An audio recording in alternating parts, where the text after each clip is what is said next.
ทุกคนเอ้ยอ่อนต้องได้เมื่อบ้านกะทันหันเนื่องจากว่าบ่มีคนเฮ็ดหน้าแล้วแม่เนาะกะยากเวียกยากงานคือเพิ่นเล่าให้ฟังว่าอุ้มหลานน้อยไปเลี้ยงงัวบ่ให้กันน้ำตาไหลโอ้โหอ้อนได้ยินคำนี้แล้วอ้อนจุกเลยทุกคนก็ต้องฝ่าวเมื่อบ้านอย่างไวเลย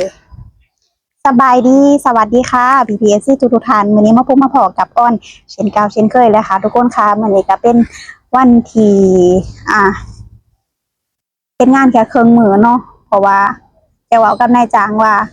อยากขอลาจัก2-3อาทิตย์ได้บ่เพราะว่าสิมาเฮ็ดหน้าเนาะจะมาเฮ็ดหน้า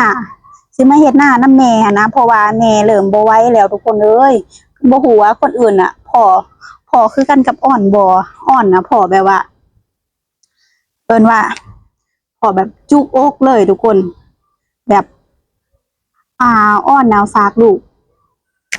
กอ่ะให้แม่เลี้ยงกันเนาะทุกคน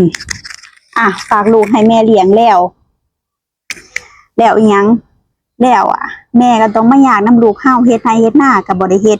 จ้างก็ต้องจ้างแพงๆต้องจ้างแพงๆนะทุกคนสมมุติว่ามื้อนึง100,000เนาะ100,000กีบนะทุกคนแต่ก่อนมื้อนึง100,000กีบเดี๋ยวนี้คันบ่102,000 103,000หรือ104,000หรือ105,000หมู่จังสิมาให้เนาะเพราะว่าก็บ่ติเขาแล้วเขาก็เฮ็ดเขาก็สาวดำหน้าของเขาเนาะบ่ติเขาแต่ว่าอ้อนที่ว่าคืออ้อนบอกเลยทุกคนน้องทั้งสองก็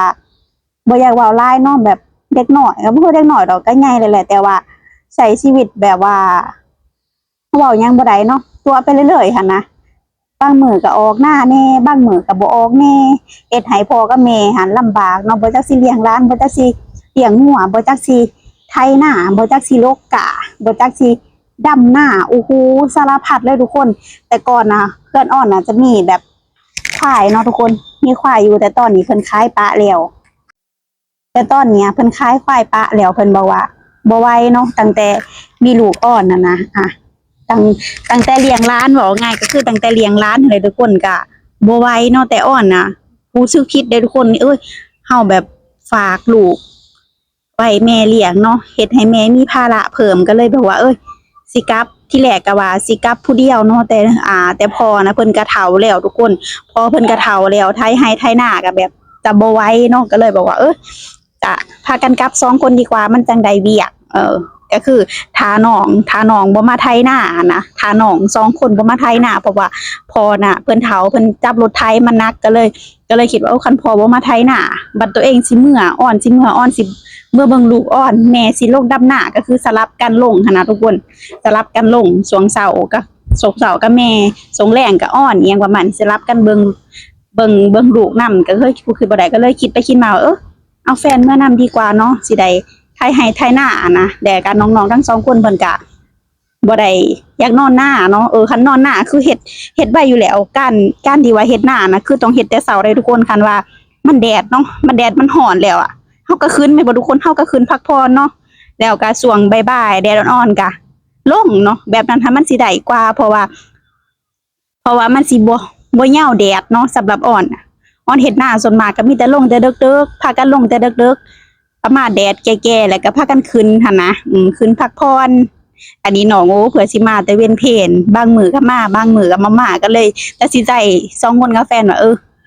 ลางานเมื่อดีกว่าเนาะจังได๋ก็ที่แรกก็ว่าแฟนอ้อนก็ว่าสิให้อ้อนเมื่อคนเดียวหั่นแหละอ้อนก็คิดว่าเมื่อผู้เดียวมันก็ได้เวียกน้อยแต่ถามว่าคือบ่เอาเงินจ้างแต่ถามว่าคือบ่เอาเงินจ้างสิพากันเมื่อเฮ็ดหยังสิพากันปางานเฮ็ดหยังแม่นอยู่ทุกคนจ้างนะมันได้อยู่แต่อีกอย่างหนึ่งก็คิดฮอดลูกนำเนาะก็เลยเมื่อเฮ็ดเวียกนำแล้วก็เมื่อหาลูกนำเนาะได้ทั้งสองหั่นนะจึงจะเสียเงินค่ารถค่าหยังไปก็อย่ามาเลยเนาะบ่ตายเฮาก็หาใหม่ได้หั่นนะเฮาเมื่อก็ประมาณ2-3อาทิตย์นี่แหละทุกคนแล้วก็สิกลับมาเฮ็ดงานอีกคือเก่าเนาะลานายจ้างเรียบร้อยแล้วเนาะนายจ้างมันว่าโอเคกับอีหยังเมื่อแล้วกลับมาเด้อก็มาแล้วเนาะบ่จักมีรถบ่จักเครื่องคองตู้หยอกตู้เย็นเนาะยังอยู่ในห้องยังเต็มอยู่หั่นนะทุกคนนี่แหละก็เลยเหตุผลที่ว่ามาแจ้ง PPFC เนาะว่าจะเมื่อบ้านแล้วเนาะจะเมื่อบ้านประมาณ2-3อาทิตย์นี่แหละทุกคนประมาณ2-3อาทิตย์ก็เลยสิ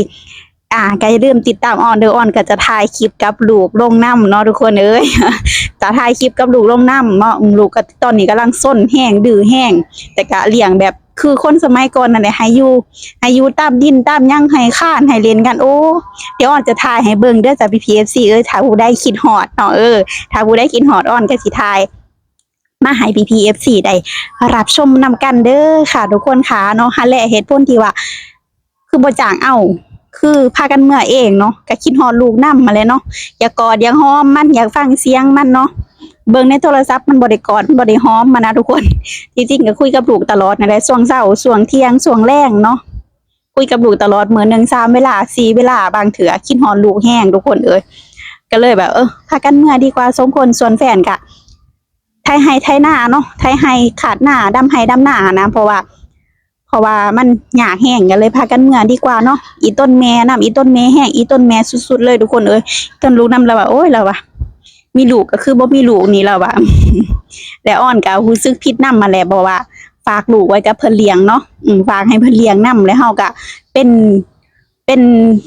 เขาเอิ้นว่าเป็นส่วนหนึ่งเนาะที่เฮ็ดให้เรายากหันนะเพราะว่าเฮาบ่อ้อนก็บ่สามารถที่จะ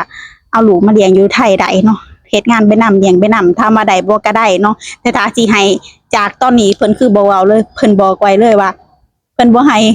ห้ลูกอ้อนน่ะไปไสถึงสิยากก็สิเลี้ยงเพิ่นว่าเพราะว่าพอได้หัวน้ำร้านเพิ่นมาอ่อนก็เลยเข้าใจนี่เนาะผู้เฒ่าเนาะผู้เฒ่าได้หัวได้ยิ้มได้อีหยังน้ำร้านนี่เลยเวลาเมื่อยๆมาแล้วว่าร้านก็กำลังเว้าเป็นทุกคน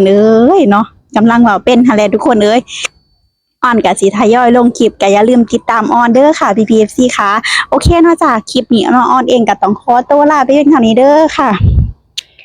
ขอบคุณ PPFC ทุกท่านที่รับชมรับฟังและเป็นกำลังใจให้เด้อจะขอกันอยู่บ้านเด้อค่ะ PPFC เดี๋ยวถ่ายคลิป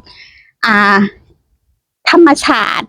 ถ่ายคลิปบรรยากาศอยู่หน้ามาให้เบิ่งเด้อแต่ออนน่ะคือสิบ่ได้นอนบ้านเนาะ